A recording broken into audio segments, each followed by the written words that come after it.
আসসালামু আলাইকুম। আমার সাথে এই মুহূর্তে জুমে যুক্ত আছেন মাহমুদ হাসান ভাই। তো মাহমুদ হাসান ভাই যুক্ত আছেন রাজশাহীর চারঘাট থানা থেকে, রাইট? চারঘাট। জি জি জি।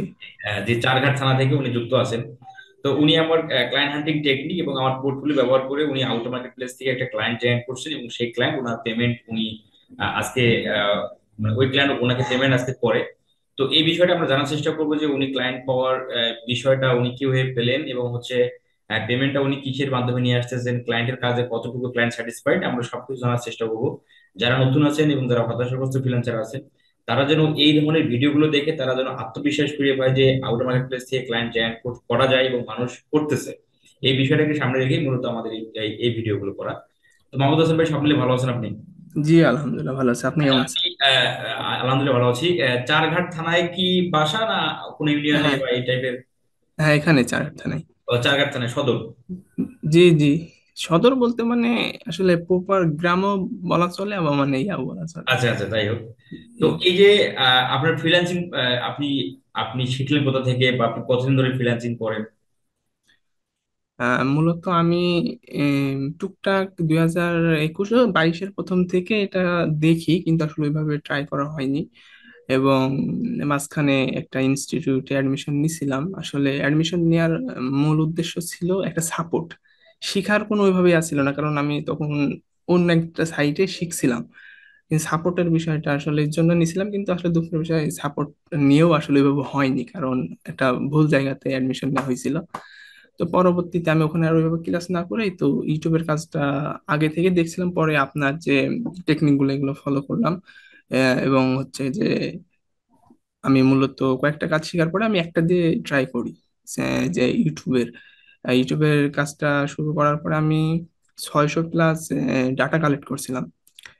600+ ডাটা কালেক্ট করার পরে আমি প্রায় 107টার মতো সেন্ড করার পরেই আমি এই ক্লায়েন্টের নক পাই। এবং তারপরেই তো আচ্ছা, আমি তার ক্লায়েন্টকে সাথে আপনি তো কোথায়, জি, আপনি ক্লায়েন্টকে কোথায় নক করেন? আমি মেল এবং ফেসবুক দুইটাতেই নক করি, এবং সে দুই জায়গা থেকে আমাকে রেসপন্স করে। তো দুই জায়গা থেকেই সে ক্লায়েন্ট আপনাকে রেসপন্স করে। জি জি। তো আপনি যে ক্লায়েন্টের ডাটা বা ক্লায়েন্টের লিড কালেক্ট করলেন, আপনি কোথা থেকে, মানে আমার কোন টেকনিক দুটো ব্যবহার করে বা কোন টেকনিক আমি চ্যানেল ক্রাওয়াল যেটা, ওইটার থেকেও কালেক্ট করছিলাম। সার্চ রেজাল্ট থেকেও কালেক্ট করছিলাম। ইউটিউবের যে এবং সার্চ ইঞ্জিন আছে? হ্যাঁ, অনেক ইয়ার থেকে আমি করছিলাম। আচ্ছা। এবং জি। তার মানে আপনি এই যে আপনি প্রিভিয়াস সময় যে আপনি ফ্রিল্যান্সিং কোর্স আপনি ক্র্যাক করছিলেন, সেখানে আপনার ক্লায়েন্ট হান্টিং শেখানো হয়নি? তাকে শেখাইছে? ওইটা আসলে বলা চলছে না, ওইটা আসলে আচ্ছা, সিস্টেমের কোনো মধ্যে একটা নাই। গুরুত্ব দেয়নি ওরা ওটা? না, গুরুত্ব দেয় না আসলে। মানে আমার মাঝে মাঝে এমন হয় আসলে ইনস্টিটিউটের নাম বলা উচিত, কারণ অনেকেই ওখানে প্রতারিত হচ্ছে বা তাদের। তো আসলে ওইভাবে ইয়া করি নাই। মানে আমি এমন হয়েছিল, আমি আমার মেন্টর ছিল। আমি ফেসবুক অ্যাডস নিয়ে আমি মূলত ইন্ডিয়ান একজন এক্সপার্ট আছে, তার কাছে আমি শিখি। তো আমি একটা বিষয় প্রশ্ন করি। তো প্রশ্ন করার পরে আমার মেন্টর আমাকে মানে মনে হয় যে প্রথম শুনছে ফেসবুক অ্যাডের একটা বিষয়। তখনই আমার মানে এটাতে একটা ডাউট লাগে, এবং আমি আর ওখানে ক্লাস করিনি পরে। আচ্ছা আচ্ছা, এরকম একটা ঘটনা আপনার সাথে ঘটে জি। গেছে। তো এই যে ক্লায়েন্টের কি কাজ ছিল, এটা বাজেট কত, কি কাজ ছিল? ও, এটা আসলে 10টা ভিডিও এসে করে দিতে হবে, এবং মানে প্রমোশন করতে হবে, এটাই ছিল। আর পরবর্তীতে আরো কিছু, যাই হোক, তার সাথে কন্ট্যাক্ট হয়েছিল, কিন্তু তার একটু ফাইনান্সিয়াল প্রবলেমের জন্য সে আর কাজটা করায়নি। এখন এই অবস্থা। আচ্ছা, ক্লায়েন্টের এই যে কমিউনিকেশনটা যে আপনি করলেন, আপনি করাতে ক্লায়েন্ট আপনাকে কি কি, মানে ক্লায়েন্টকে আপনি ইমপ্রেস করলেনটা কিভাবে, মানে কাজ নেওয়ার বিষয়টা কিভাবে হলো? তাকে প্রথমত দিছিলাম, মেল করছিলাম। মেল করার পরে সে আসলে মানে একটু কনফিউজ যে তার চ্যানেলে কোনো প্রবলেম হবে কিনা, বা অ্যাক্সেস দিলে আসলে সমস্যা হবে কিনা। সে আর আমাকে কোনো রেসপন্স করেনি। পরবর্তীতে আমি তাকে এনশিওর করলাম, এবং আমি কিছু যে আপনার পোর্টফোলিও ছিল সেগুলো দিলাম।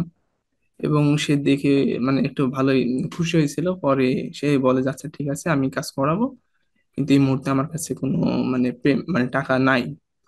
তো আমি বললাম আচ্ছা সমস্যা নাই, তুমি আমাকে দাও, আমি কাজটা করি, যেহেতু টাইম লাগবে তুমি পরবর্তীতে আমাকে দিও। তো ঠিক আছে, সে অ্যাক্সেস দিল, এবং আমি তার 10টা 11টার মতো ভিডিও আমি কাজ করে দিছিলাম। সাথে সবকিছু করার পরে সে দেখে খুশি হয়। এবং আমাকে সে বলে যে পেমেন্ট করবে, কিন্তু পরপর দুইটা ডেট মিস করে। তা আমি রীতিমতো এটা মানে আশা ছেড়ে দিছিলাম। পরবর্তীতে আবার সে নিজে একদিন আমাকে বলে যে যখন দেখছে যে তার চ্যানেলের গ্রোথ বৃদ্ধি হওয়া শুরু হয়েছে, তখন সে নোটিস করার পরে আমাকে নিজে মেল করে বলে যে তো আমি তোমাকে পেমেন্ট করতে চাই।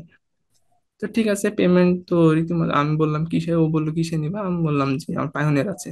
ঠিক আছে, পায়োনিয়ার আমি দিলাম। তো পায়োনিয়ারের যে বিজনেস প্রোফাইল ভেরিফিকেশন করা ছিল না, তার জন্য মানে পেমেন্টটা নেওয়া হলো না। এবং পরবর্তী আপনাকে নক দিয়েছিলাম, যাক আপনি হয়তো ব্যস্ত ছিলেন, আপনি রেসপন্স করতে পারেননি। 5 দিন পরে তাকে আবার নক দিই, কিন্তু সে বলে যে আনফরচুনেটলি তার মানে টাকাটা খরচ করে ফেলছে। আবার 2টা ডেট মিস করে। আমি আবার আশা ছেড়ে দিই। তো আমি কিছুদিন আগে বলছিলাম যে তুমি না দিলেও সমস্যা নাই, তুমি আমাকে বলে দাও। হুম। বলে না, আমি দেবো, সমস্যা নেই। তো আজকে আবার দিছে, সে নক দিছে দিত। আমি সে তার হচ্ছে পাইনিয়ার যে অ্যাকাউন্ট ছিল সেটা লক হয়ে গেছে, তার জন্য সে পাইনিয়ারে পারে নাই। পেপালে তো আপনাকে বললাম পরে তো। সে মানে যেহেতু অনেক মানে বিজি, তার জন্য আমি আবার দেখলাম যে জুমের যে পেমেন্ট আনার সিস্টেম, ওইটা আমি করলাম, পরে তো জুমে দিল, দিয়ে বিকাশে আমি করছি। আচ্ছা। তো এই যে ক্লায়েন্টের যে কাজটুকু আপনি করলেন, এটা আপনি ভিডিও এসে করছেন 10টার বেশি।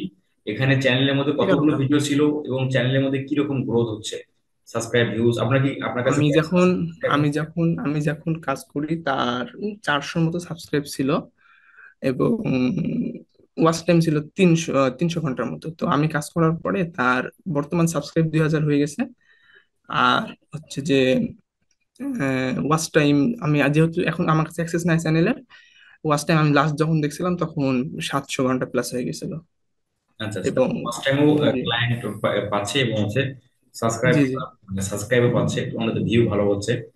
তো হ্যাঁ, এই সাবস্ক্রাইব যে অনেক বৃদ্ধি হয়েছিল। আচ্ছা, যেহেতু আসলে ওর ভিডিও গুলা গেমিং চ্যানেল, তো গেমিং চ্যানেল কিন্তু ভিডিও লাইভ স্ট্রিম বেশি করে, আসলে লাইভ স্ট্রিমের জন্য মানে ওর প্রত্যেকটা ভিডিওতে ভিউ একটু কম হয়, কিন্তু মানে সাবস্ক্রাইব হয়েছিল অনেক। এই যে ভিডিওগুলো করছিলাম ওইগুলো প্রায় 1500 সাবস্ক্রাইব বাড়ছিল। আচ্ছা, এখানে যদি আমাদের একটু ইনফরমেশন দেন যে ভিডিও এসইও বলতে তার চ্যানেলের মধ্যে আপনি কি কি করছেন একটা ভিডিওকে এসইও করতে, মানে একটা ভিডিওকে কমপ্লিট এসইও করতে আপনি কি কি করলেন তার তার জন্য? ভিডিওসি করার জন্য আমি যেটা করছিলাম সেটা হলো তার মানে তার যে নিশ, সেই নিশ অনুযায়ী, তার ভিডিও অনুযায়ী আমি আগে কিছু চ্যানেল, টপ যে বড় বড় চ্যানেলগুলো সেগুলো রিসার্চ করার পরেই সেই অনুযায়ী আমি তার ভিডিওগুলো মানে এক একটা ভিডিও মানে যেহেতু টপিক ছিল আলাদা, 10টা ভিডিও 10 রকমের ছিল। তো আমি সেই অনুযায়ী দেখা যাচ্ছে ওই প্রত্যেকটা ভিডিওর জন্য আমি আগে ভালো বড় চ্যানেলগুলো রিসার্চ করতাম, এবং তারপরে ওই অনুযায়ী আমি সেগুলা দেখা যাচ্ছে যে অপটিমাইজ করতাম। এবং তারপরে ওগুলো আমি বিভিন্ন ডাইরেকশন মানে যে ব্যাকলিং সাইট গুলো আছে ওগুলো নিয়ে প্রমোট করেছি। তারপরে হচ্ছে যে আপনার কিছু হচ্ছে ফেসবুক গ্রুপে প্রমোট করেছি এভাবে। এবং আমি তার একটা জিনিস মানে যেহেতু আমি 10টা করেছি, প্রত্যেকটা ভিডিও লিঙ্ক প্রত্যেকটা মানে ভিডিও ডেসক্রিপশনে দিতাম। এবং কয়েকটা ভিডিও নির্দিষ্ট যেগুলো ভালো আমি অ্যানালাইসিস করে দেখেছিলাম, ওই ভিডিওগুলো তার দেখা যাচ্ছে যে প্রত্যেকটা ভিডিওতেই মানে যেন মানে পাওয়া যায় আই বাটন, তারপর হচ্ছে এন্ড স্ক্রিনে রেখে দিচ্ছি যেন সবাই সেটা দেখে, যেহেতু ওগুলো রিচ ভালো ছিল। আচ্ছা আচ্ছা। তো আপনি এই বাইরের চ্যানেলটাকে ভিডিও এসইও করার জন্য বা ভিডিও এসইও করার জন্য যে আপনি এক্সটেনশন ব্যবহার করছেন সেটা কি, মানে কোন এক্সটেনশন ব্যবহার করতেন? কোন স্ট্র্যাটেজি? না, আমি বলতেছিলাম যে বাইরের ভিডিও এসইও করার ক্ষেত্রে আপনি কোন এক্সটেনশন ব্যবহার করতেন, মানে ভিডিও কিউ না টিউব, ও, আমি ভিডিও ইউজ করছিলাম। মানে ফ্রি ভার্সন ইউজ করতেন? হ্যাঁ হ্যাঁ হ্যাঁ। স্কোর কিরকম আসতো? স্কোর ম্যাক্সিমামই 80 প্লাস আসছিল। দুইটা মনে হয় শুধু 65 প্লাস ছিল দুইটা। আচ্ছা আচ্ছা, তার মানে আপনার আপনি ভিডিও ফ্রি ভার্সন, আপনি টিউব বিডি ব্যবহার করেন? না, টিউব বাটিতে চ্যানেল অ্যাড করা যায় না, একটু প্রবলেম হচ্ছিল, ক্লায়েন্টের চ্যানেল মানে অ্যাড হচ্ছিল না তো এটা। আচ্ছা আচ্ছা আচ্ছা, ওরা টিউব বিডিতে আপনি কখনো না, কিনতেছেন? টিউব বাটিটা আমার কাছে একটু মানে ইয়া লাগে, মানে কঠিন মানে হয়। আমি অভ্যস্ত না ওইটার সাথে, কিন্তু ভিডিওটা আমার কাছে একটু ইয়া ভালো লাগে। আচ্ছা, তো এখন আপনার ফ্রিল্যান্সিং নিয়ে প্ল্যান কি, সামনের পথ, সামনের দিকে? প্ল্যান বলতে গেলে আমি এই ছোট ছোট কাজগুলো দিয়ে আপাতত করতে চাই। এবং মানে আমার একটা প্ল্যান আছে যে আমি মূলত সোশ্যাল মিডিয়া নিয়ে কাজ করব। আচ্ছা, তো সোশ্যাল মিডিয়া। আপনি জুমের মাধ্যমে টাকাটা বিকাশে, জুম থেকে বিকাশে আপনি টাকাটা নিয়ে আসতেছেন, তো অনেক সময় 2 মিনিট 3 মিনিট 5 মিনিটের মধ্যে বিকাশে টাকা চলে আসে, বা অনেক সময় লেট হয়। তো যদি আপনার আমার তো এরকম, এখনো আসেনি। হ্যাঁ যদি আপনার এরকম হয় যে টাকাটা আসতেছে না, একদিন হয়ে গেলো তবু আসতেছে না, তাহলে আপনি ক্লায়েন্টকে বলে আপনি সেই পেমেন্টটা ক্যান্সেল করে আমাদের পেপালের মাধ্যমে নিয়ে আসতে পারেন। আমি পেপাল গ্রুপে আপনাকে অ্যাড দিচ্ছি এখনই। জি আর যদি আপনার কাছে যদি বিকাশে আসে তাহলে তো ভালোই, কোনো সমস্যা নেই।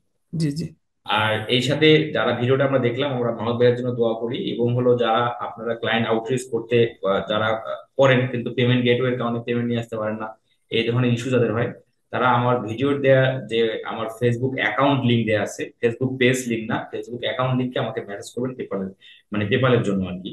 কারণ আমরা ভেরিফাইড পার্সন ছাড়া, মানে একদম মানে রিয়েল পার্সন ছাড়া কাউকেই আমরা পেপাল সাপোর্ট দেই না। তো যারা আপনারা হোয়াটসঅ্যাপে নক দেন, হোয়াটসঅ্যাপে নক দিলে কিন্তু আমরা কিন্তু বুঝতে পারি না যে আপনি রিয়েল না ফেক। তো এই কারণে আমাদের ফেসবুক অ্যাকাউন্টে নক দিলে আমরা আপনার ফেসবুক অ্যাকাউন্টটা ওভারভিউ করে এবং অবজারভেশন করে আমরা এই বিষয়গুলো বুঝতে পারি যে কি অবস্থা আপনার সম্পর্কে।